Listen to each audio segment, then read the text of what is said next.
나보다 나를 잘하시는 주님, 우리의 신앙과 분명히 이유되신 하나님께 주를 떠나 어디로 가겠나이까. 우리를 잘하시는 주님 앞에 나 어딜 가든지 주 손이 나를 인도하시며 주의 오른손이 나를 붙드시리라. 나를 창세전부터 계획하시고 지금까지 인도하시네. 하나님이여, 주의 생각이 어찌 그리 고배로우신지요. 나의 생각보다 나의 뜻보다 더 크고 놀라우신 주님, 하나님이여, 나를 살피사 나의 마음을 다시오니 나를 영원한 길로 인도하소서. 나보다 나를 잘하시는 주님, 내가 주를 떠나 어디로 가겠나이까. 나 어딜 가든지 주 손이 나를 인도하시며 주의 오른손이 나를 붙드시리라. 나를 창세전부터 계획하시고 지금까지 인도하시네. 하나님이여, 주의 생각이 어찌 그리 고배로우신지요. 나의 생각보다 나의 뜻보다 더 크고 놀라우신 주님, 하나님이여, 나를 살피사 나의 마음을 다시오니 나를 영원한 길로 인도하소서. 하나님이여, 주의 생각이 어찌 그리 고배로우신지요. 나의 생각보다 나의 뜻보다 더 크고 놀라우신 주님, 하나님이여, 나를 살피사 나의 마음을 다시오니 나를 영원한 길로 인도하소서. 그렇게 우리를 인도하실 그 주님을 찬양합니다. 이 예배 앞에 함께하여 주옵소서. 아멘. 그렇게 함께하신 주님 앞에 다시 한 번 더 감사를 나아갑니다.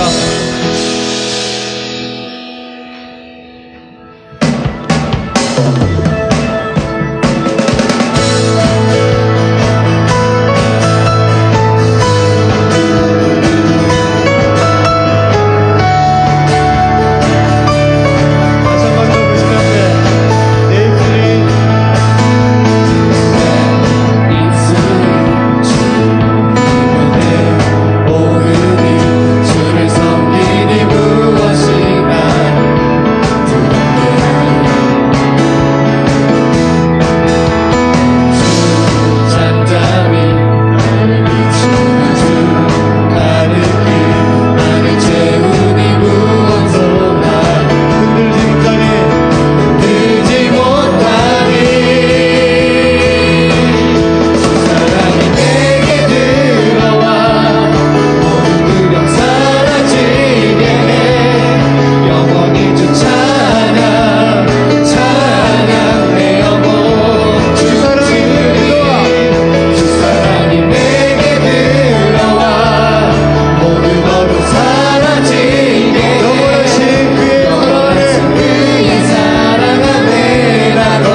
우리 고백 가운데 주께서 함께 하십니다. 이 시간 다시 한 번 더 찬양할 때 우리 고백 가운데 인자하시는 그 주님을 높여드립시다. 누구나 무거운 무거운 짐을 지고 가는 길 아무도 끝을 알 수 없네. 사랑의 노래는 점점 희미해지고 내일의 두려움 넘치지만 나는 오늘도 가네.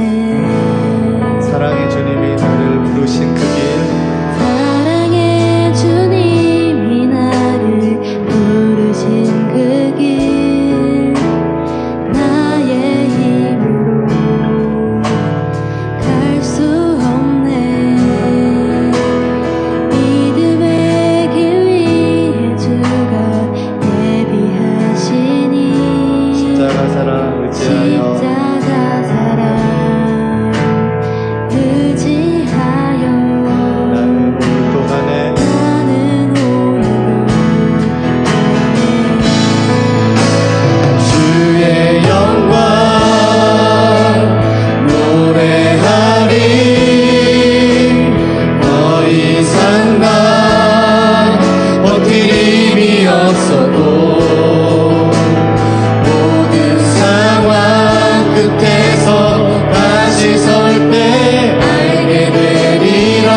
기도했습니다. 이 시간 괜찮으시면 자신의 좀 상황을 돌아보시면서 혹시 우리 삶 가운데 막혀있는 부분이나 내가 이해할 수 없는 그런 부분으로 어려워하고 힘들어하는 우리 대학부 지체들이 계신지요? 그렇지만 이 고백처럼 그 모든 상황 끝에서 모든 상황 가운데서 주께서 여전히 함께 하시고 크고 넓은 여호와 하나님께서 우리를 지키신다는 그 사실을 잊지 않았으면 좋겠습니다. 이 시간 잠잠히 기도했으면 좋겠습니다. 하나님, 나의 상황 가운데서 나는 다 이해할 수 없지만 주님을 보기 원합니다. 나를 향한 그 크신 계획과 나를 향한 그 크신 사랑을 알기를 원합니다. 이 고백처럼 주님과 동행하는 삶을 포기하지 않는 저희들 되게 하여 주옵소서. 이 시간 우리 같이 잠잠히 기도했으면 좋겠습니다. 자신을 하나님께 올려드리며 기도합시다.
이해할 수 없는 우리의 상황, 하나님 무엇인가 막힌 것 같은 그 상황 속에서도 온전히 주님의 곁에 수고하며 오직 우리를 붙들어주시는 그 하나님 바라보며 다시 한번 우리 삶을 주님께 올려드리는 하나님 오늘 이 시간 되게 하여 주옵소서.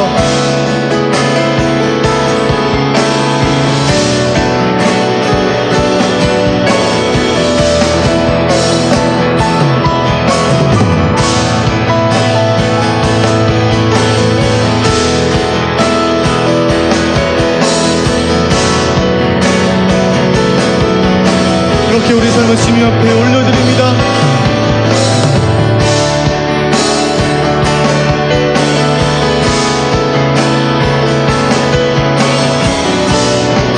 이 시간 다 함께 한 번만 더 고백합시다. 주의 영광 바라보리, 주의 영광 바라보리. 더 이상 다 버틸 힘이 없어도, 버틸 힘이 없어도 끝에서 다시 설 때 알게 되리라. 크고 넓은 여호와 하나님,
주셔서 상당히 오늘은 제자 중 하나라는 제목입니다. 지난주와 똑같은 본문의 말씀이니까 여러분들 다 기억하실 거라고 생각하면 큰 오산이겠죠? 맞죠? 큰 오산입니다. 네, 저도 잘 기억이 나지 않는데요. 여러분 혹시 F1 그랑프리라는 그 자동차 경주를 아십니까? F1이라고요. 전 세계에서 가장 빠른 자동차 경주입니다. 1년간 세계 21개국을 순회하면서요. 21라운드에 걸쳐서 경주에 라운드별 점수를 합쳐서 챔피언을 결정하는 그런 경기입니다. 저런 경기예요. 뭔가 많이 보셨죠? 만화영화 같은 데 많이 나오는 저런 드라이빙 경기인데요. 얼마나 빠르냐면요. 순간 가속도가 지구 중력의 2배 내지 3배까지 올라가요. 그게 무슨 말인지 아세요, 여러분? 빠른 차를 타면 이렇게 빡 하면은 이렇게 되잖아요. 그게 우리가 느끼는 몸무게의 2배 내지 3배 이상 올라가는 어마어마한 경기입니다. 최고의 자동차 회사들이 여기 나와서 각축전을 벌여요. 페라리, 벤츠, 페땡땡, 네. 벤땡, 혼땡, 죄송해요. 특정 브랜드를 제가 광고했네요. 네. 자동차 회사들이 최고의 기술과 머신으로 경쟁합니다. 어마어마한 속도감이죠. 최고의 속도를 이루기 위해요. 별의별 짓을 다 해요. 탄소 섬유라고 아십니까? 이 차체에는요, 철이 안 들어가요. 차체, 그 셰시에는. 다 탄소 섬유로 만들어 놨어요. 가볍게 하기 위해서죠. 그 다음에 공기 저항을 줄이기 위해 어마어마하게 노력해요. 그 엔진 성능을 높이기 위해 진짜 외계인을 갈구면서 여러분 기술 경쟁을 해요. 그 속력을 내기 위해 더 빨리 달리기 위해서 그렇게 노력하는데요. 또한 F1 경주차를 만드는 데서 그만큼 빨리 달리기 위해서 빨리 달리는 것도 중요하지만 또한 또 중요하게 여기는 게 있어요. 뭘까요? 정말로 기술적으로 노력해서 하는 게 있어요. 뭘까요? 빨리 잘 멈추는 거예요. 그럼 빨리 달리기만 하면 어떻게 돼요? 사고 나요. 아무리 빠른 경주차, 아무리 안전한, 아무리 뛰어난 경주 스킬을 가진 드라이버라도요, 빨리 달리기만 하면 어떻게 돼요? 사고 나는 거예요. 악셀이라고 하죠. 악셀레이터를 밟아야 될 때가 있고요. 뭘 밟아야 될 때가 있어요? 브레이크를 밟아야 될 때가 있다고요. 속도를 높이기 위해서는 악셀레이터를 밟고요. 속도를 줄이거나 방향을 바꿔야 할 때는 뭘 밟아야 돼요? 브레이크를 밟아야 되는 거예요. 마찬가지예요. 여러분, 우리의 믿음 생활에서, 우리의 신앙 생활에서도요, 악셀을 밟아야 될 때가 있어요. 열심히, 내가 주어진 길을 열심히 이렇게 해야 될 때가 있어요. 그런데 브레이크를 밟아야 될 때가 있어요. 언제? 내 방향이, 내 신앙의 방향이, 내 헌신의 방향이, 내 믿음의 방향이 틀어졌을 때는 어떻게 해야 돼요? 거기서 악셀 밟으면 어떻게 돼요? 더 멀어지는 거예요. 그때는 어떻게 해야 돼요? 브레이크를 밟고 운전대를 돌려서 똑바른 방향을 정해야 되는 거예요. 신앙이 잘못된 길, 신앙의 잘못된 방향으로 들어설 때 우리는 악셀을 밟는 게 아니라 브레이크를 밟아야 해요. 오늘은 신앙의 브레이크에 대한 내용을 할 거예요. 오늘 이야기에 마르다, 나사로, 마리아 외에 또 다른 주인공 한 명이 나옵니다. 누구죠? 제자 중 하나인 가롯 유다입니다. 예수님의 제자지요. 예수님의 제자는 어떤 사람들일까요? 물론 예수님은요, 어중이 떠중이를 모으셨어요. 예수님의 대표적인 제자들 누가 있을까? 기억나는 사람. 베드로 뭐였죠? 네, 낚시꾼이었죠. 또 누가 있었을까? 마태는 누구였죠? 세리, 매국노였죠. 이런 사람들이에요. 그렇죠?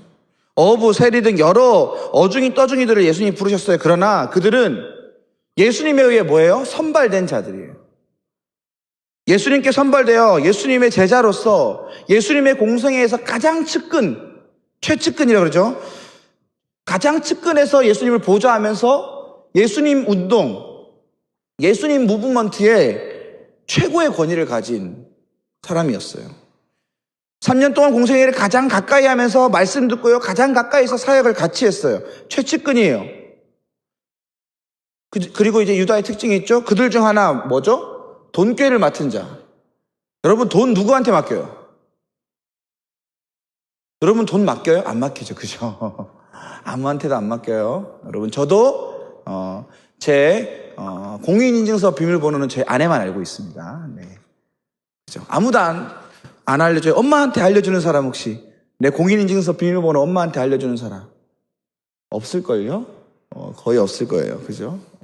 내 통장은 내 거니까. 그죠? 근데 오늘 나온 가룟 유다가 어떤 사람이라고요? 돈꾀를 맡은 사람. 무슨 말일까요? 신뢰받는 사람이라는 뜻이에요. 지금도 중요한 돈이 그때는 안 중요했겠어요? 돈을 맡는 사람은요, 그 운동에서 가장 신뢰받고 가장 지위가 높은 사람을 얘기해요. 그래서 저는요, 우리 임원 중에 문지희를 제일 좋아해요. 지희야 사랑해. 지희 회계거든요. 네. 이렇게 예수님의 최측근이며 신뢰받는 사람이었던 가룟 유다가 오늘 이 잔치의 사건, 지금 이 시점부터요, 아주 결정적인 배반을 하게 돼요. 예수님을 팔자라고 등장하는데, 왜냐하면 여기서 이 사건에서 그 씨앗이 드러나기 때문이에요. 예수님을 결국 팔아넘기는 자가 됩니다. 뭐 때문에 이 신뢰받는 최측근의 제자가 예수님을 대표적으로 배반하는 배반자로 전락하게 만들었을까요? 아니, 예수님을 가장 잘 믿고 가장 잘 따른다고 신뢰받던 제자가 무엇 때문에 돌변해서 예수님을 팔아넘기는 자가 됐을까요? 자신의 신앙이 잘못된 길로 갔을 때, 자신의 헌신이 잘못된 길로 갔을 때 브레이크를 밟지 않아서요. 오늘 저는 이 유다를 통해서 우리 모습 가운데 잘못된 모습이 무엇이 있나 한번 되돌아보기 원합니다. 그리고 과감하게 브레이크를 밟고 운전대를 돌리는 시간 되었으면 좋겠습니다. 첫 번째는 300데나리온입니다. 계산된 헌신이에요. 오늘 이야기는요, 나사로의 다시 살아남을 축하하면서 예수님께 감사하는 잔치가 벌어집니다. 예수님과 제자들이 이 잔치에 초대됐어요. 마르다는 열심히 봉사함으로 섬김으로 했죠. 나사로는 내가 그냥 여기 살아있는 것 자체가 사람들에게 은혜가 되니까 예수님 옆에 있었어요. 그리고 마리아는 어떻게 해요? 비싼 나드 향유를 예수님께 부어서 헌신합니다. 예수님 발에 붓고 예수님 발을 자기 머리로 씻습니다. 이 아름답고 이런 장면을 보면 약간 숨 막힌다 그러죠. 이 숨 막히도록 아름다운 순간을요, 3절에서 어떻게 기록하는 줄 알아요? 이 향기가 온 방에 가득했더라.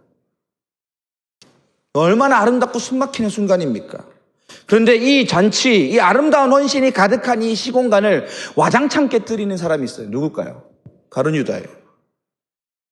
마리아의 감동적인 헌신에 대해 가룟 유다는 이렇게 말합니다. 5절 말씀 우리 함께 읽어볼까요? 시작.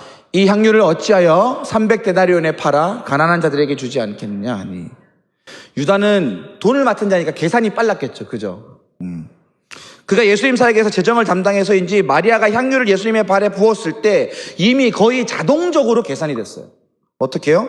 300데나리온. 누가 물어봤습니까? 안 물어봤어요. 근데 어떻게 해요? 계산이 바로 되는 거예요. 즉각적으로 그 값어치를 알려줍니다. 그 계산이 틀린 것 같지 않아요. 아니, 엄청 정확했을 거예요. 계산이 잘못되지 않았어요. 향유의 경제적 가치는 300데나리온이 맞아요. 그럼 뭐가 문제일까요? 첫 번째 유다의 잘못은요, 향유를 보지 않고 300데나리온을 본 겁니다. 여기에는요, 유다의 관심이, 그의 시각의 지향점이 폭로되고 있는 거예요. 유다의 눈에는요, 예수님 발에 부어지는 향유가 뭐로 보여요? 예수님 발에 부어진 향유가 유다의 눈에는 뭐로 보여요? 300데나리온. 여러분, 정상적인 사람이라면, 정상적인 신앙이라면 그 향유를 보면서 뭘 생각해야 돼요? 아, 마리아가 예수님을 정말로 깊이 생각했구나. 정말로 많이 사랑했구나. 정말로 그분을 향해 온 마음과 온 정성을 다해 헌신하는구나를 봐야 되는데 뭐가 보여요? 유다의 눈에는 300데나리온이 보이는 거예요. 왜냐하면 유다는 온통 그 생각밖에 없으니까. 그는 온통 계산하는 인생이었기 때문이에요. 사람은요, 무심결에 실수라는 걸 해요. 실수가 나쁜 건 아니에요. 그런데 그 실수를 좀 잘 되짚어 보잖아요. 그러면 우리 의식 뒤에 감추어진 우리 무의식의 본능이 그 실수 안에 드러날 때가 꽤 많아요. 그래서요, 여러분들, 여러분 삶에서 일어난 내가 이렇게 했던 해프닝들, 실수들을 한번 곰곰이 되짚어 볼 필요가 있어요. 오늘 마리아의 향유부음을 보면 유다가 300데나리온이라고 바로 말한 거, 누가 물어보지도 않았는데 바로 말하는 거 실수이고 해프닝일 수 있어요. 그러나 그 이면에, 그 밑바닥에는 모든 것을 경제적 가치로 빨리 환산해버리는, 빨리 환원해버리는 모든 것의 계산적이었던 유다의 본성이 드러나고 있는 거예요. 뭘 봐도 뭐로 보이는 거예요? 돈으로 보이는 거예요. 뭘 봐도 빨리 계산해버리는 거예요. 두 번째 유다의 잘못은 바로 잘못된 계산식에 있습니다. 오케이, 계산을 해보자고요. 유다, 너가 계산이 빠르지? 그럼 계산을 해보자고요. 근데 우리 질문은 이것이죠. 왜 유다는 마리아의 헌신을 비난하는 걸까요? 계산이 빠른 유다가 왜 마리아의 헌신을 비난할까요? 마리아가 계산을 잘못하니까. 그죠? 마리아가 유다 계산을 잘못하니까 유다가 계산이 빠르니까 그걸 고쳐주려고 하는 거예요. 그죠? 봅시다. 계산기를 유다가 두들겨 봤어요. 그래 보니 답이 나오는 거예요. 어떤 계산식을 세웠을까요? 한번 띄워주시겠어요? 자, 300데나리온과 예수님의 발 사이에 이 동그라미는 우리 부등식이에요. 부등식. 기억나죠? 여러분 중학교 2학년 때 했던 부등식이에요. 기억나죠? 저기서 마리아의 부등식은 뭐였을까? 이렇게 했겠죠. 이렇게 보여야 되죠? 이렇게 했겠죠. 그죠?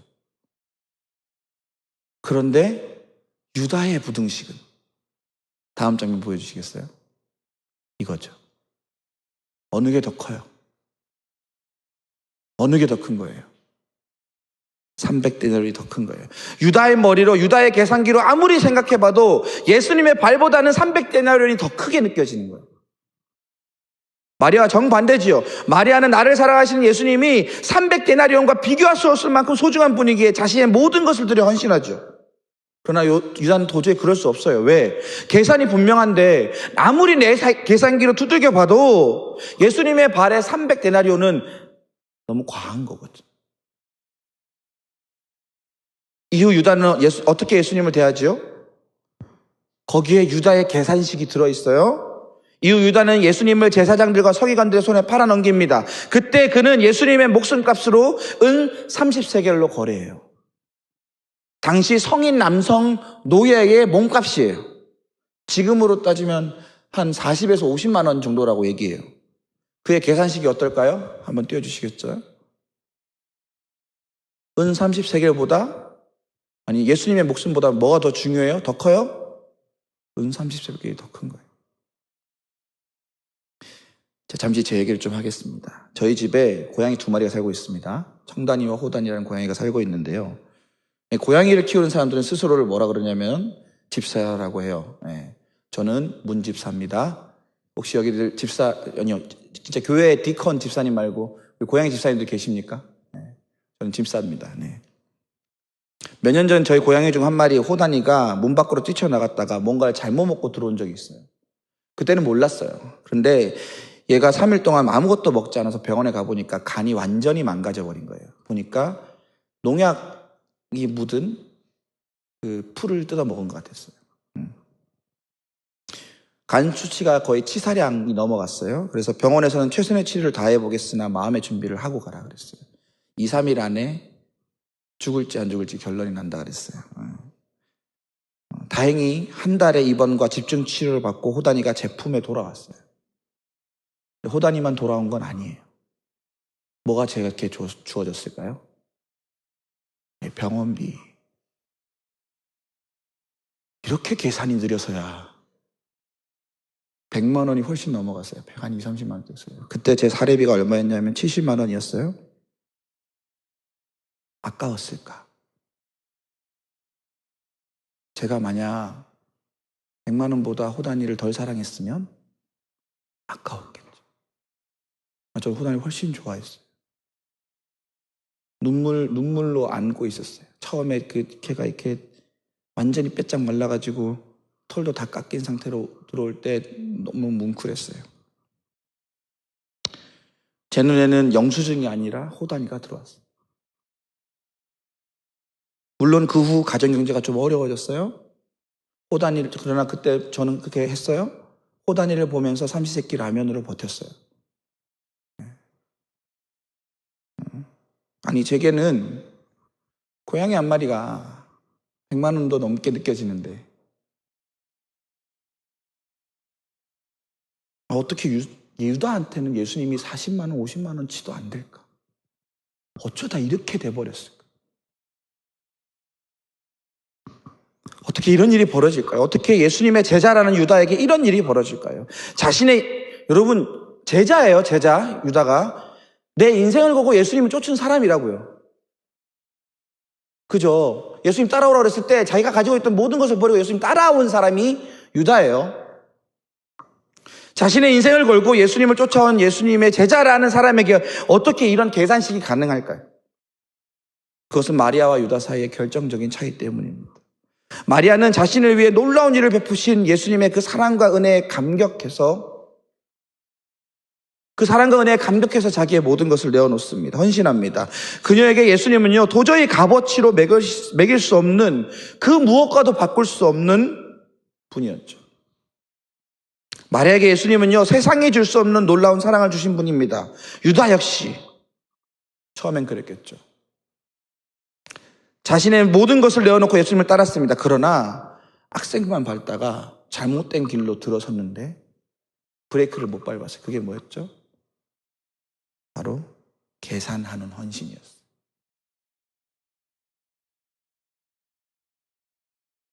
계산하는 헌신. 계산된 헌신이에요.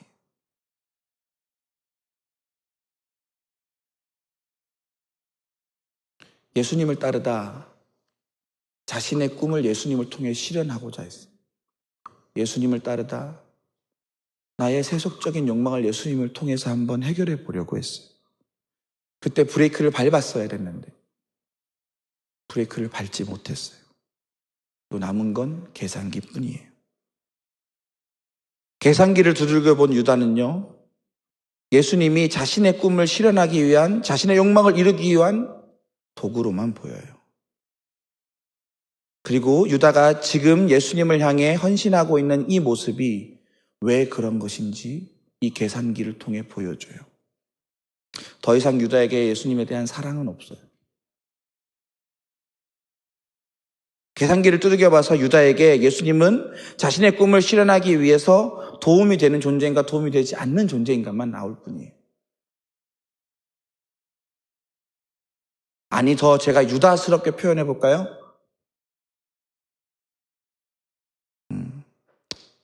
300데나리온만큼 예수님을 사랑하진 않아요. 아니, 은 30세겔만큼도 사랑하지 않는 거예요. 그러기에 자신의 꿈과 욕망의 실현이 좌절되면 언제든지 예수님을 버리고 언제든지 예수님을 팔 수 있게 된 거예요. 계산된 헌신은 그런 거예요. 계산기를 두들겨 봐서 더 귀히, 더 중하게 여기는 것이 있으면 그것에 헌신하는 거예요. 주님을 향한 사랑과 감사가 사라진 계산만 남은 헌신은 그렇게 예수님을 버리고요, 예수님을 파는 행동으로 이어지는 거예요. 사랑하는 신촌교회 대학부 여러분, 우리가 여기서 예외일까요? 우리는 유다와 같은 마음이 없습니까? 혹시 우리 모습 중에 우리의 헌신을 계산하는 모습은 없나요? 주님을 향한 감사와 사랑이 식어버리고 계산만 남은 헌신은 없나요? 때로는 주님을 향한 여러분의 헌신이 아깝게 느껴지는 적은 없나요?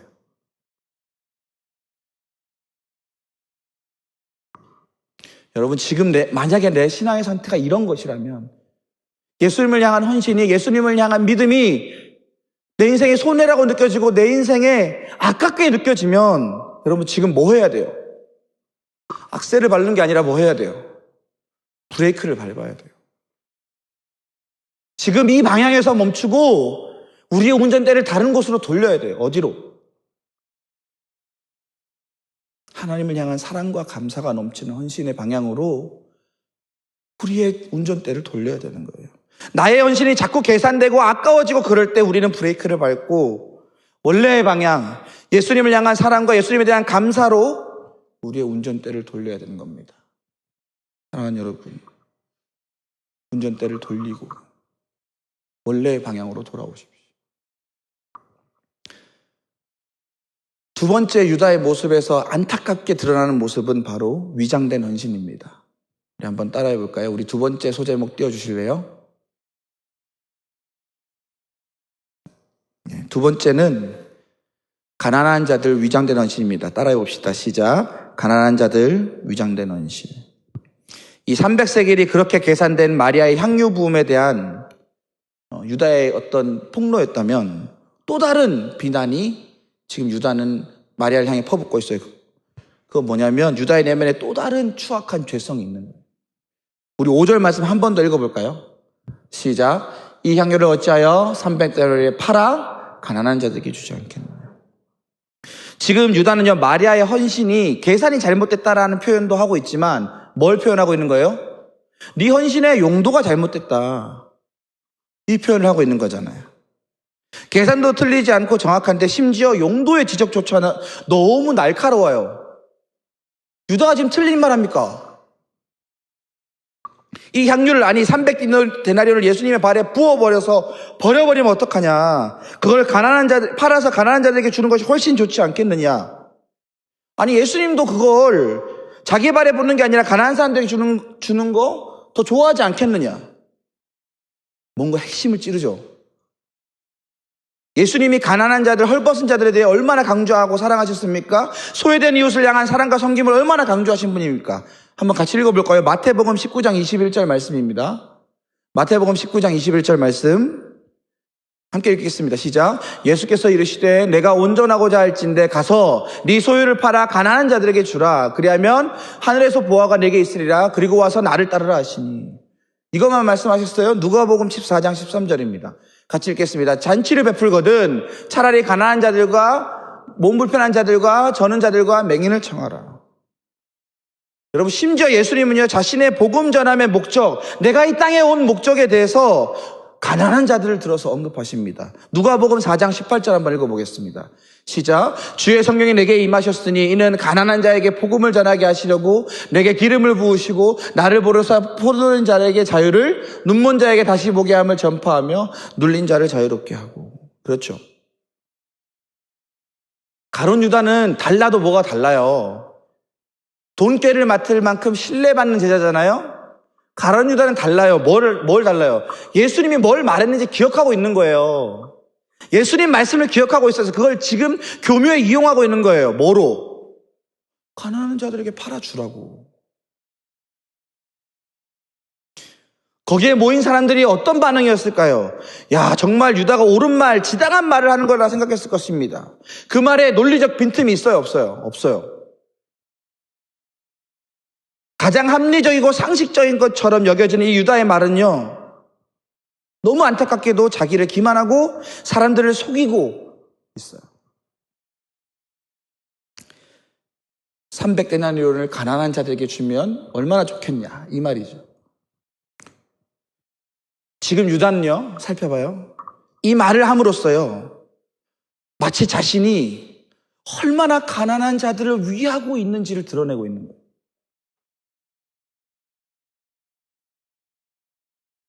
얼마나 가난한 자들을 위하고 가난한 자들을 항상 마음에 품고 그들을 도와주려고 하는 사람인지 그 이미지를 심어주고 있어요. 거기에 모인 모든 사람들은요, 유다가 예수님의 이 가난한 자들의 섬김 사역을 가장 잘 이해하고 있는 사람처럼 여겼을 거예요. 가난한 자들을 위한 위대한 제자, 가난한 자들을 사랑한 참 사도처럼 여겼을 거라는 거죠. 예수님의 말씀을 이용해 한껏 자신의 지위를 높인 유다. 그러나 그의 말은 거짓이고 위장입니다. 6절 말씀 함께 읽어보겠습니다. 시작. 이렇게 말하면 가난한 자들을 생각함이 아니요 그는 도둑이라 돈꾀를 맞고 거기 넣는 것을 훔쳐갑니다. 유다의 평소 행동은 예수님께 헌금하는 것 중 일부를 떼서 훔쳐가는 거였죠. 그래서 마리아가 향유를 팔아 300데나리온을 예수님께 헌금했으면 뭐 했을 거다? 거기서 얼마를 떼서 착복했을 거다. 그러나 여기서 더 중요한 건 그의 말의 의도예요. 그것은 가난한 자들을 위한 것이 아니었어요. 유다는 가난한 자들을 팔아서 자신을 높이고 싶었어요. 그리고 그것을 위해 마리아의 헌신을 이용합니다. 가난한 자들을 생각하고 위하여 배려해서 그 말을 한 게 아니라 마리아의 헌신의 칭찬과 공로를 자신에게 돌리고 싶은 거예요. 만약 유다가 정말로 가난한 자들을 위한 사도였으면 어떻게 했을까요? 자기 걸 팔아서 줬겠죠. 자기 재산을 팔아서 줬겠죠. 그러나 성경 어디에도 유다가 자신의 재물을 팔아서 가난한 자들에게 나눠줬다는 기록은 없어요. 그리고 지금 마리아와 마르다와 나사로가 주님께 베푸는 잔치에 와서 얻어먹고 있으면서 그들의 헌신을 칭찬하기는커녕 그것을 이용해 자신을 마치 가난한 사람들을 위한 진짜 제자, 대단한 자선사업가로 선전하고 있는 거예요. 자기는 손 하나 까딱하지 않았어요. 자신은 돈 1푼 쓰지 않았어요. 남의 헌신을 이용해 나의 의와 지위를 높이려 하고 있는 거예요. 위장된 헌신으로 여기 모인 모든 사람들을 속일 뿐 아니라 예수님마저도 속이려고 하고 있는 거예요.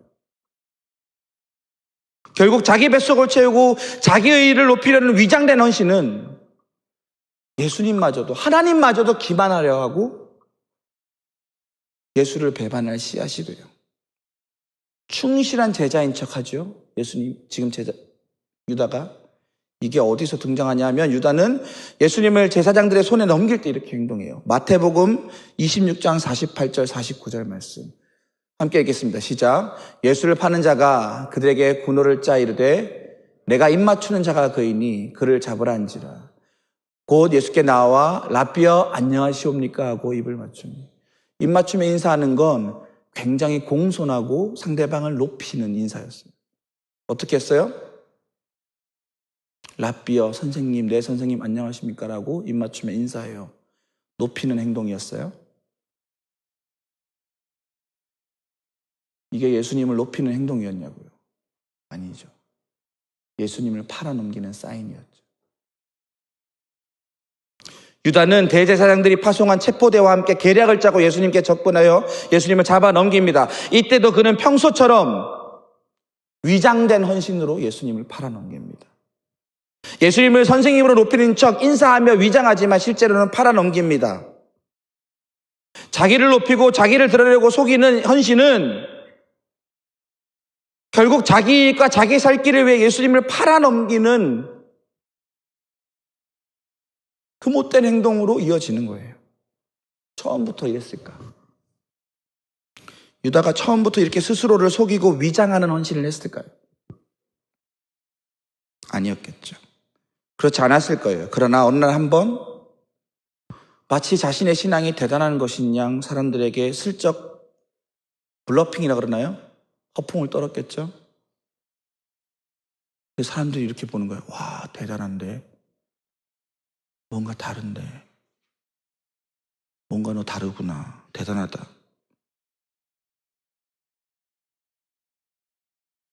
우쭐했을 거예요. 사람들이 거기에 반응해서 자기를 칭찬하고 높일 때 그는 우쭐했을 거예요. 참 기분 좋고 취하는 일이었을 거예요.